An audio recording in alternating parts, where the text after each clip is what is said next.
Greetings, friends! Wanting here, and this is the weekly Russian-Ukraine war update for the week of October 7th through October 13th of 2024.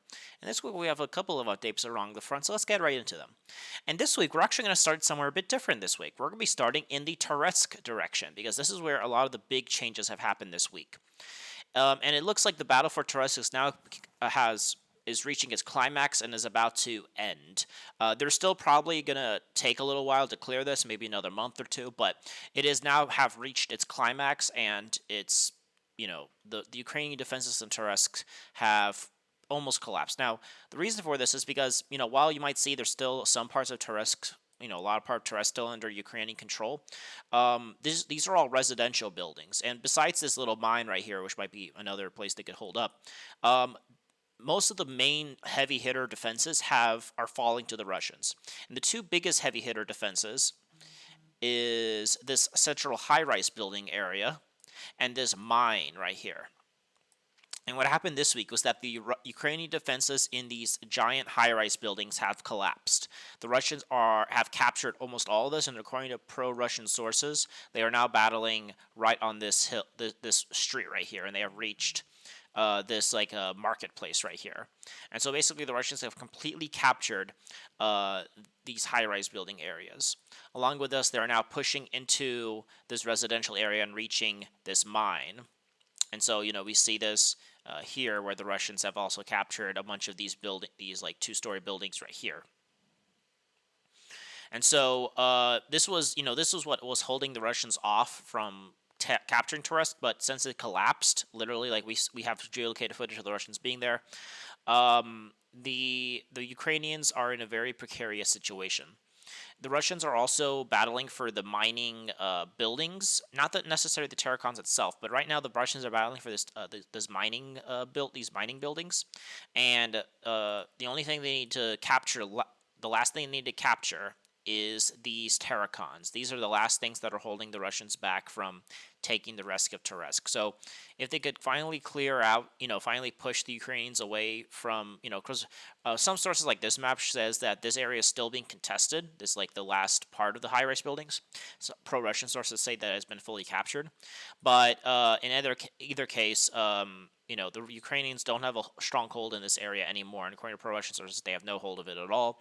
And so with the capture of the center of Toretsk, and now with the battles going after this mining thing, these mining Terracons, if these mining Terracons fall, it means that the last big defense, because these give the Ukrainians a high ground advantage. It means that the Russians could basically take the rest of Toretsk, and the only other place where they might give up a little bit of a fight is this mining area right here.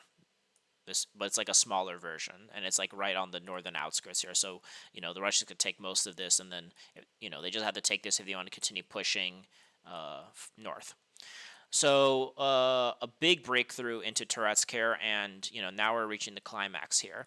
Along with this, we have a lot of big changes here in the sense that after the capture of Nipolivka here, there was a giant attack that led to the southern part of this the southern residential area of Toretsk to be taken. However, with the capture of the center of Toretsk right here, at least with this area, the Russians were able to do a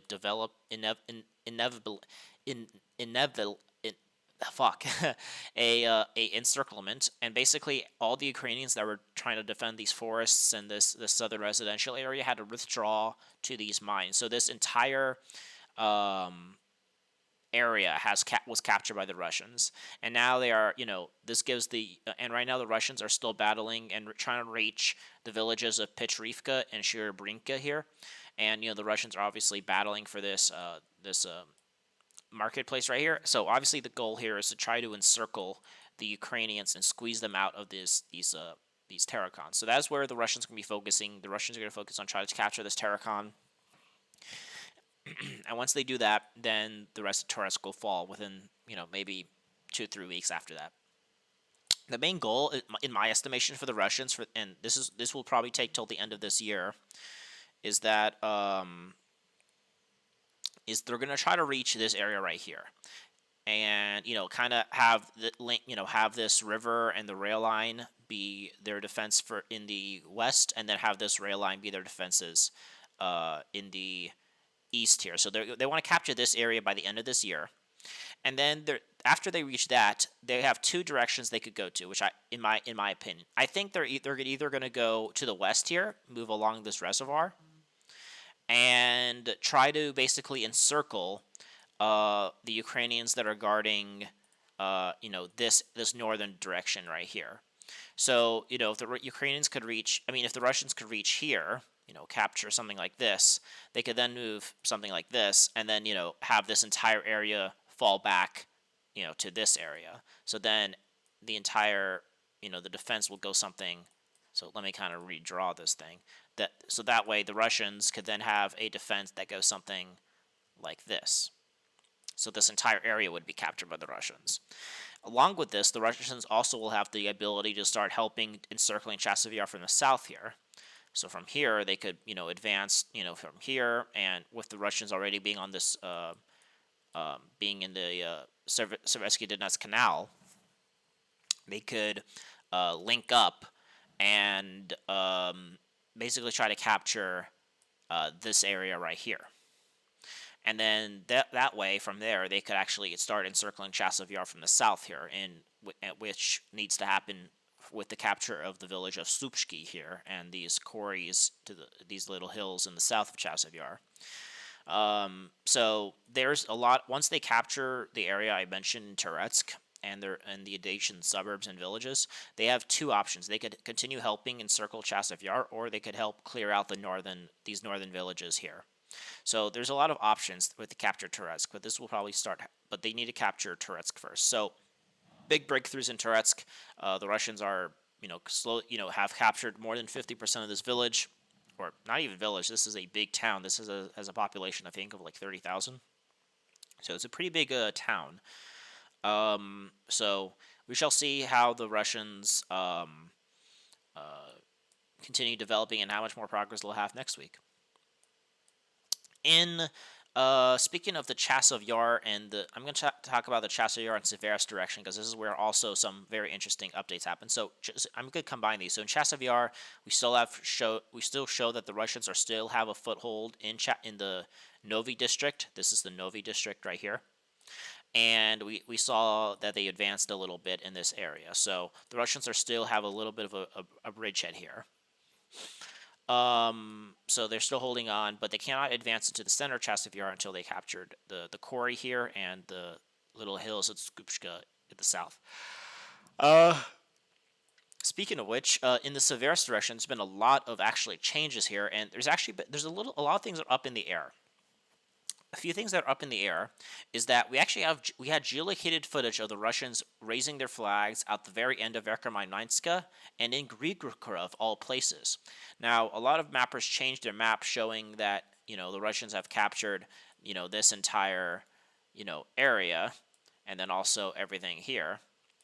And but what some pro-Russian sources are actually saying is that it wasn't actually a full capture. They did, a lot of this was in no man's land, and the Russians kind of did some sort of a attack here to, raise their flags and then leave. Same thing in Verkhomanskoye. That is at least what, like, for example, Rybar says, what they say. And but some pro-Russian sources say, no, actually, they have captured Grigorka, and that they have captured Verkhomanskoye.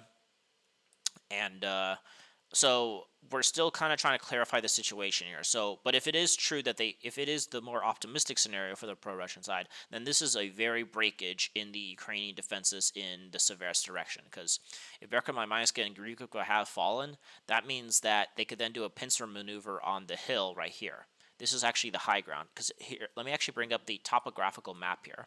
This is the topographical map for the Seversk direction. This is Seversk, this is Verkhomanskoye, this is Grigorka. As you can see, this is a very low elevation, and the Ukrainians, even according to pro-Russian sources, are still in this high ground area right here.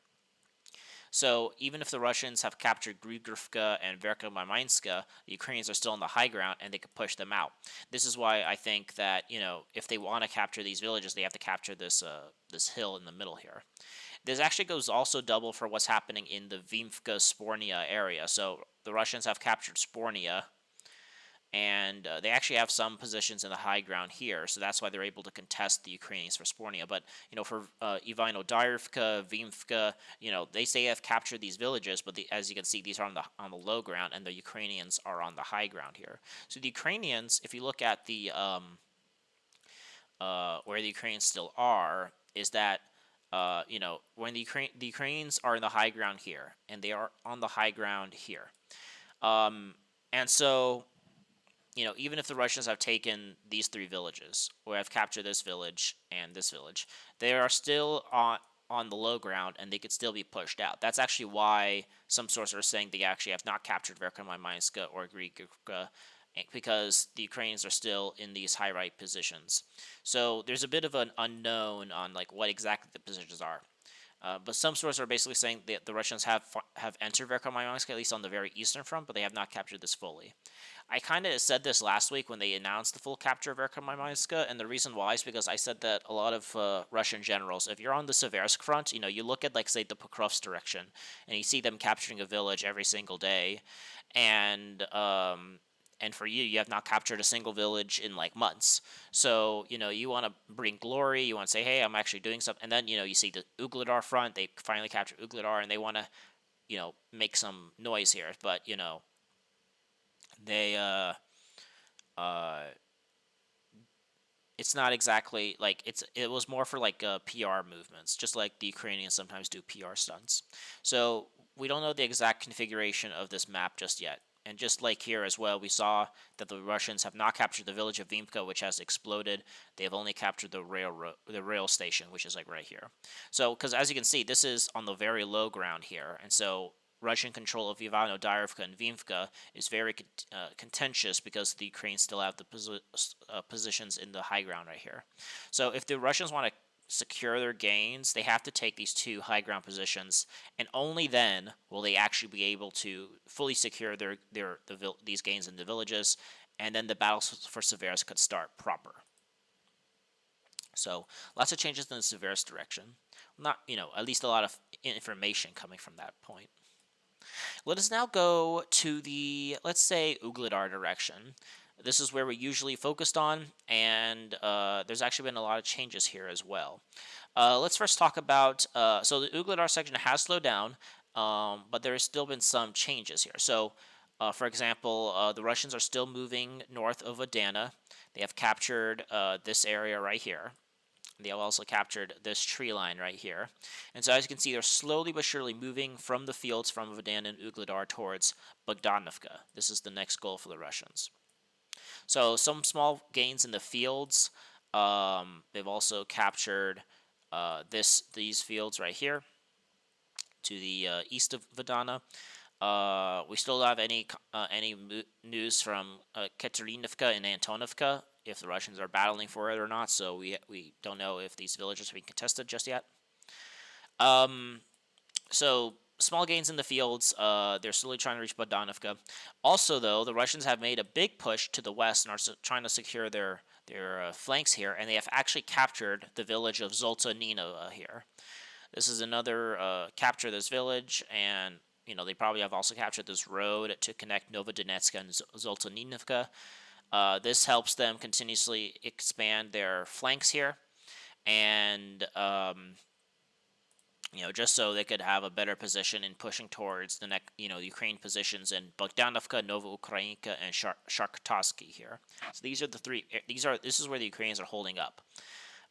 Because if the Russians break through here, then they have the chance to start, battling for Uspenska and start actually getting to the back of Velika Novosolovka. So, right now, the fall of Ugledar made the Ukrainians lose their high ground advantage, but it's not a strategic defeat just yet, because they are still holding on to, the Russians are still more or less a little bit, where their original position. It's not like the Russians have broken through in the South Donetsk direction, but if they break through these three villages, then they're going to be the Ukrainians will be in a world of trouble, because they'll start being able to outflank them in a lot of positions.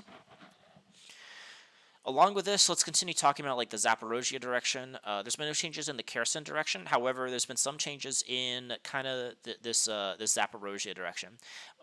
This week, the Russians have recaptured the village of Ladinovka here. There was a big push, and they captured this area right here. Some sources are saying the Russians are also pushing, and they have reached this area right here and captured this area. This was about 2 days ago.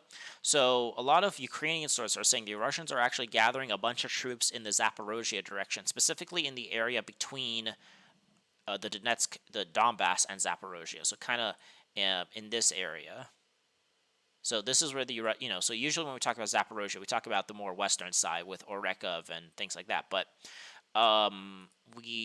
most Ukrainian sources are saying the Russians are concentrating forces here and are trying to push in this area between Galiapolya and Velika Novosolovka, which actually makes sense because as the Russians are pushing northwards, they need to pull up the front in the Zaporozhye direction. And my theory is the Russians are going to try to push between these two towns, and try to reach the borders of the Dnieper Oblast. Try to capture, something like this. And then if they could push all the way here, they could then outflank Velika Novosolovka from the west, just as they could outflank it from the east once they reach there. And they could basically encircle Velika Novosolovka and pull the front line northward. And then the same thing in Galiapolya. They could outflank it from the east here and then pull the front line upwards. And if we scroll out, this actually makes sense because as the Russians push north from Ugledar and try to capture these three villages, then it makes sense that they want to pull the front line more higher up because, as the Russians start battling for Karakova and, this area right here, they'll start, they need to pull the front up a little bit just so their flank can be more secure. So, this does help the Russians, it does make a bit of a strategic sense for the Russians to push here. So far we've only seen them capture one little village here. So we shall see if these rumors are true or if there's something more to it, or if this is just a small little gain and it was just nothing that's going to come from it. So we shall see. There's also been some changes here. A lot of sources show that the Russians were in this northern part right here. Some sources say they withdrew. So we have to get some more confirmation. So we don't know yet, but some sources are saying they're still in this northern part of Kamyanska here. So we shall see if the Russians if the Russians are still here, or if they actually just did a recon in force and they have withdrawn. So. But if this is the case, then the Russians have made some big gain. Some are starting to push in Kamyanska and are trying to.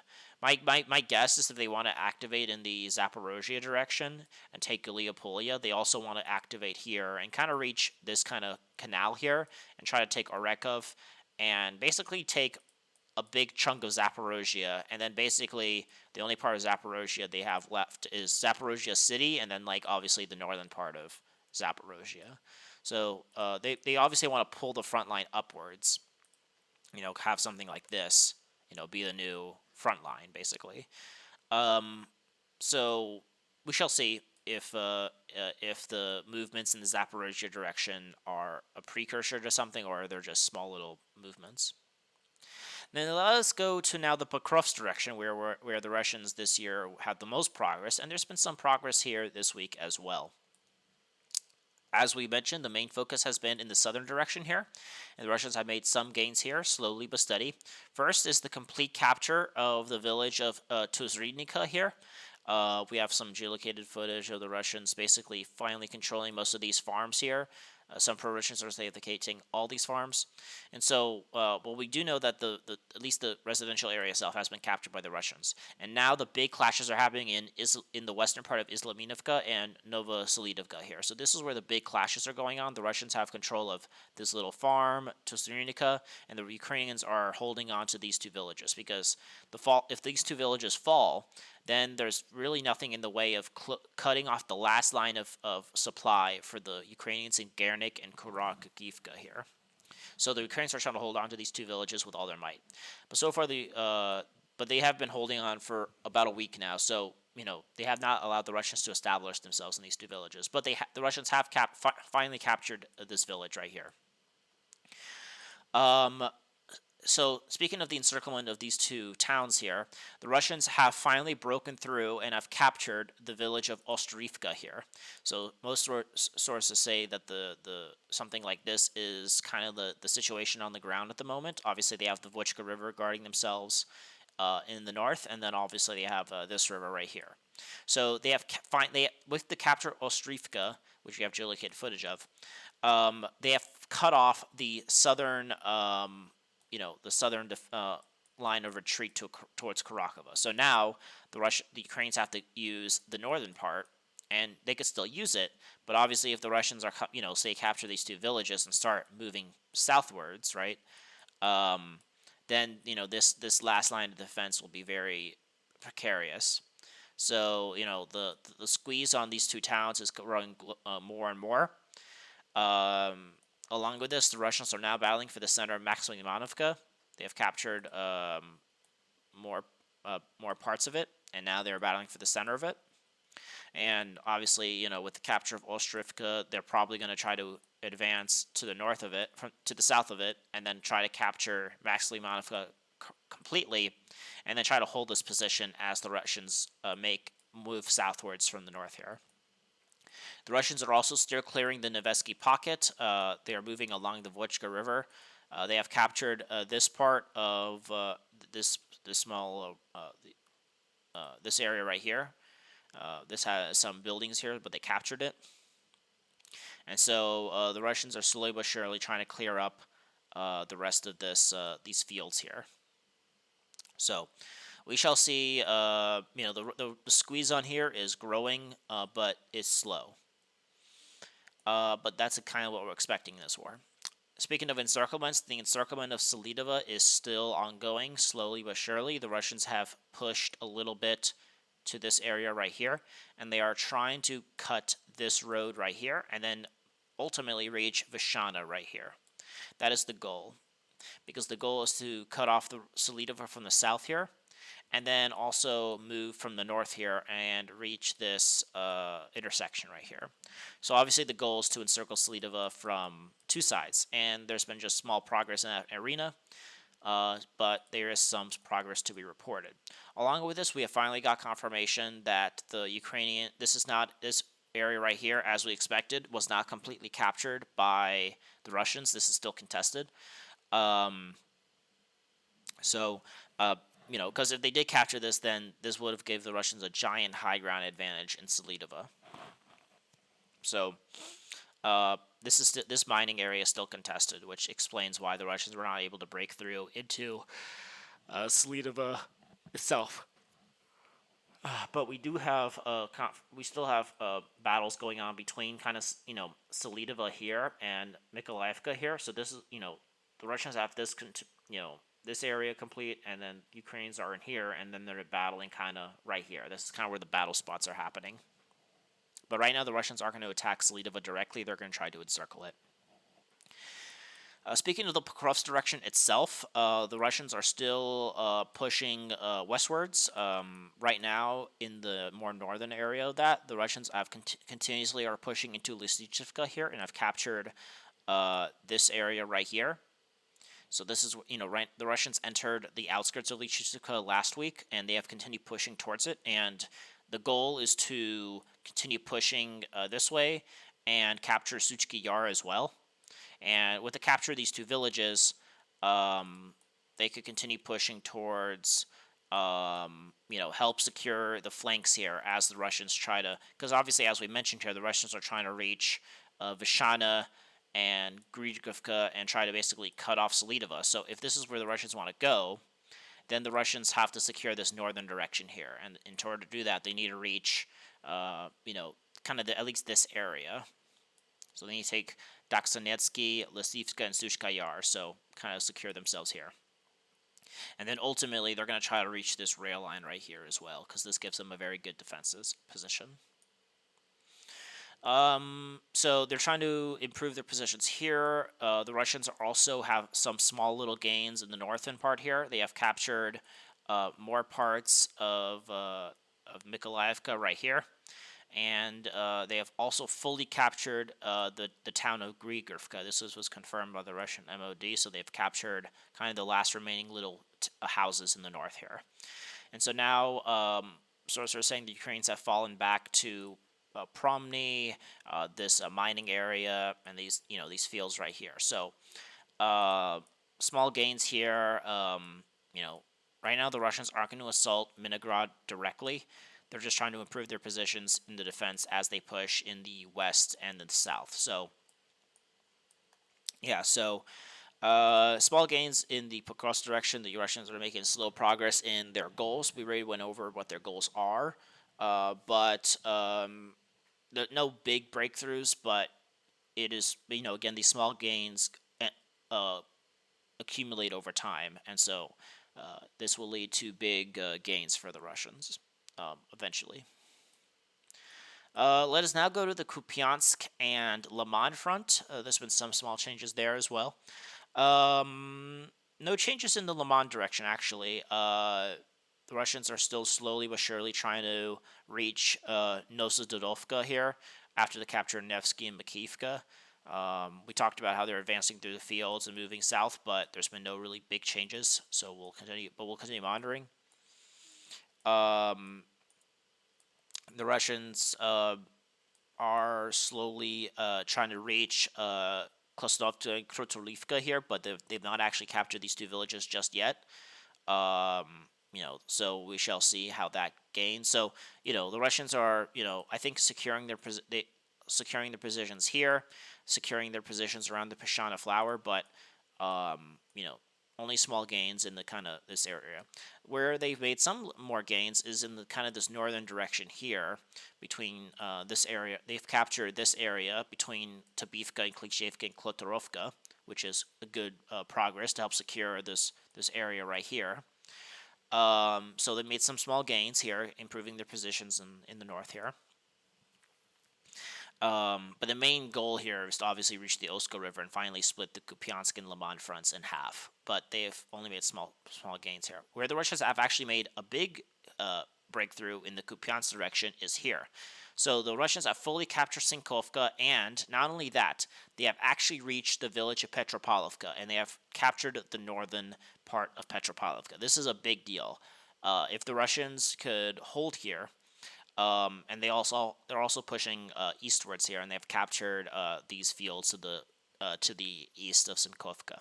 So if the Russian, Petropavlovka is one of the suburbs of Kupiansk, and if Petropavlovka falls, then that spells very big doom for the Kupiansk. Not doom for the Kupiansk garrison, but it is a big gain for the Russians as they advance towards Kupiansk.